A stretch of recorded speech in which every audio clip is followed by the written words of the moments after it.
یمن کا بادشاہ حجت اللہ علی العالمین اور تاریخ ابن عساکر میں ہے کہ حضور صلی اللہ علیہ وسلم سے 1000 سال پیشتر یمن کا بادشاہ تبع اول حمیری تھا۔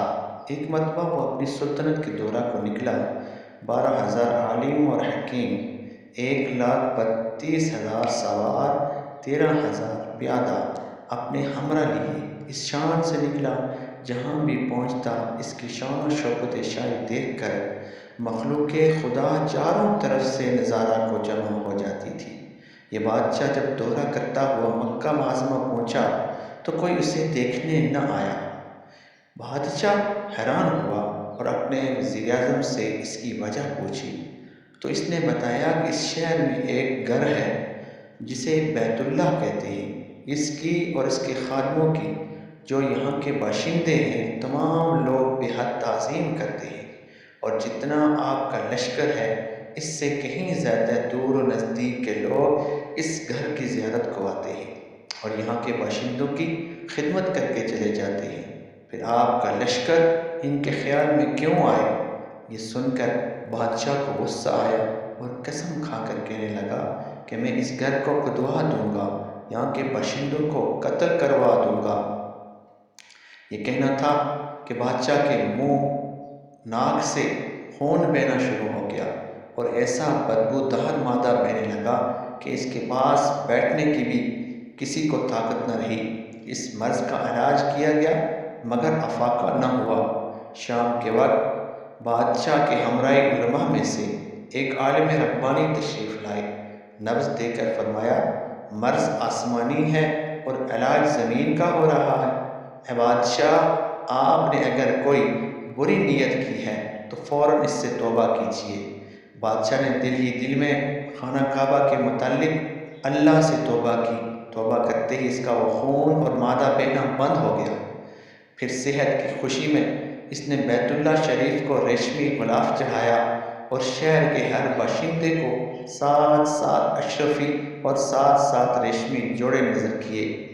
پھر یہاں سے چل کر جب مدینہ منورہ پہنچا تو ہمراہ علماء جو کتب سماویہ کے عالم تھے وہاں کی مٹی کو سونگا، کنکریوں کو دیکھا اور نبی آخر الزمان کی ہجرت گاہ کی جو علامات انہوں نے پڑھی تھی ان کے مطابق اس سرزمین کو پایا تو باہم عہد کر لیا کہ ہم مر جائیں گے مگر اس سرزمین کو نہ چھوڑیں گے۔ اگر ہماری قسمت نے یاوری کی تو کبھی نہ کبھی جب نبی صلی اللہ علیہ وسلم یہاں تشریف لائیں گے ہمیں اپنی زیارت کا شرف حاصل ہو جائے گا، ورنہ ہماری قبروں پر کبھی نہ کبھی ان کی جوتیوں کی مقدس خاک اڑ کر پڑ جائے گی جو ہماری نجات کے لیے کافی ہے۔ یہ سن کر بادشاہ نے عالموں کے واسطے 400 مکان بنوائے اور اس بڑے عالم ربانی کے مکان کے پاس حضور صلی اللہ علیہ وسلم کی خاطر ایک 2 منزلہ عمدہ مکان تیار کرایا اور وصیت کر دی کہ جب آپ تشریف لائیں تو یہ مکان آپ کی آرام گاہ ہوگی، اور ان 400 علماء کی کافی مالی امداد بھی کی اور کہا تم ہمیشہ یہیں رہو۔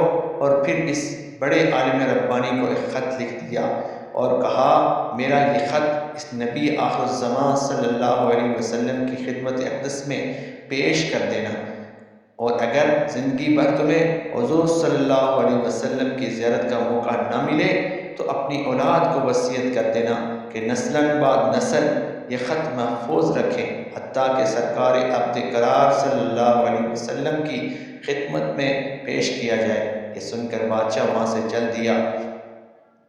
وہ خط نبی صلی اللہ علیہ وسلم کی خدمت میں 1000 سال بعد پیش ہوا۔ کیسے ہوا؟ خط میں کیا لکھا تھا؟ پارٹ 2 میں